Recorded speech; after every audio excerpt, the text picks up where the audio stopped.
काइजी number 8 season 2 episode 4 की शुरुआत में एक अर्थक्वेक आता है। और इस बार ये अर्थक्वेक एक सिटी के बीचों बीच आता है, वो भी बहुत बड़ा एरिया कवर करता है। तब एक लड़की कैमरा ऑन करके चेक करने लगती है कि वहां से क्या निकल रहे हैं। देखते ही देखते बहुत सारे वहां से एंट काइजू निकलना शुरू कर देते हैं। दूसरी तरफ काफका नॉर्मल लोगों से ज्यादा प्रैक्टिस कर रहा था, क्योंकि उसे अपनी वर्थ प्रूफ करनी थी ताकि वो जिंदा रह सके। काफका की मेहनत देख के किकोरू डिसाइड करती है कैप्टन नारुमी से पर्सनल लेसन लेने के लिए। तब कैप्टन नारुमी उससे उधारी मांगता है और बोलता है, मुझे पता नहीं मेरे सारे पैसे कहाँ गए। फिर किकोरू बोलती है कि मेरे को पूरा यामाजन का पैकेज दिख रहा है। जब ये बात कर रहे थे तभी उसका टीममेट आता है और बोलता है कि अटैक हुआ है। दूसरी तरफ बाकी सब लोग शेल्टर की तरफ जा रहे होते हैं। वहाँ पे एक भाई बहन फंसे हुए होते हैं और बहन के पैर में चोट लगा होता है। उस बच्चे को यकीन था कि फर्स्ट डिवीजन आएगा और कैप्टन नारुमी उसे बचाएगा। तभी एक एंट का जो उसके सामने आ जाता है, वो अपनी बहन को बचाने के लिए हाथ खोल के उसके सामने खड़ा हो जाता है और विश करता है कि कैप्टन नारुमी आ जाए। इससे पहले कि वो एंट का जो उस बच्चे को मार पाता, कैप्टन नारुमी आके उसको मार देता है। खुशी में बच्चा नारुमी बोलता है तो नारुमी बोलता है तुझे पनिशमेंट मिलेगी कैप्टन नारुमी ना बोलने के लिए। घर जाके अपनी मम्मी का फ़ोन उठाना और सिर्फ 10 बार पोस्ट करना कि कैप्टन नारुमी कूल है। फिर वो किकोरू और काफका को ऑर्डर देता है कि कोई भी न्यूट्रलाइजेशन एरिया के अंदर काइजू मिलेगा तो उसको ख़त्म कर देना है। फर्स्ट डिवीज़न वाले लड़ाई करते करते सारे काइजू को न्यूट्रलाइजेशन जोन की तरफ मोड़ देते हैं। उसके बाद किकोरू सारे काइजूस को मारना शुरू कर देती है।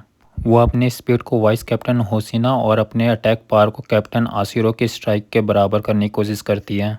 जब लड़ाई हो रही थी तो कैप्टन नारुमी बोलता है कुछ ठीक नहीं है, क्योंकि एंट काइजूस जो है वो नॉर्मली सरफेस पे नहीं आते हैं। दूसरी तरफ काफका अपने आप को प्रूफ करने के लिए तैयार था, पर उसके अंदर अभी भी थोड़ा सा डर था। बेस से सब लोग उसकी हार्ट बीट और उसकी हरकतों को देख रहे थे। जब वो पार्शियल ट्रांसफॉर्मेशन लेके एक एंट काइजू पे हिट करता है तो उस पर कोई डैमेज नहीं होता, उल्टा वो पीछे आ जाता है। उसे अपना कंट्रोल खोने का डर था, इसलिए उसने पार्शियल ट्रांसफॉर्मेशन किया था। लेकिन अब उसको अपने आप को और ऑफिसर सिनोमिया के डिसीजन को सही प्रूफ करना था, तो वो फुल ट्रांसफॉर्मेशन की कोशिश करता है, लेकिन उसका काइजू ट्रांसफॉर्मेशन फेल हो जाता है। तभी बेस पे स्क्रीन पे सिग्नल आता है एक नए काइजू का, वो भी वहाँ पे जहाँ पे काइजू नंबर 8 होता है। जमीन चीर के जब वो पावरफुल काइजू सामने आता है तो पता चलता है वो काइजू नंबर 9 होता है। वो बोलता है मैंने काइजू नंबर 8 को यहाँ पे सेंस किया, कहीं तुम तो काइजू नंबर 8 नहीं हो।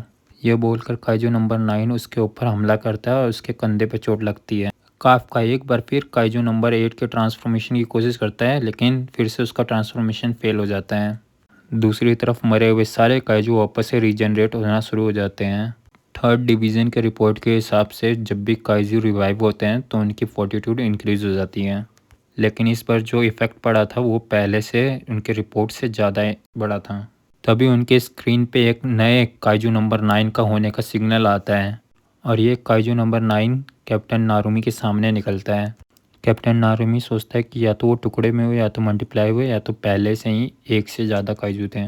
अगर डेस्परेट सिचुएशन में काफका काइजू ट्रांसफॉर्मेशन करेगा तो वो अपना कंट्रोल लूज़ कर सकता है। अगर ऐसा हुआ तो कैप्टन सिनोमिया नंबर्ड वेपन यूज़ करने का प्लान बना के अपने दिमाग में रखते हैं। और इस बात का पता टकले ऑफिसर को था, पर वो बोलता है कि अगर नंबर वेपन जल्दी जल्दी यूज़ करोगे तो उससे तुम्हारी ज़िंदगी की उम्र कम हो सकते हैं। एपिसोड के अंत में किकोरू काफका के पास होती है उसे बचाने के लिए, और नारुमी और काइजू 9 के बीच लड़ाई शुरू हो जाती है।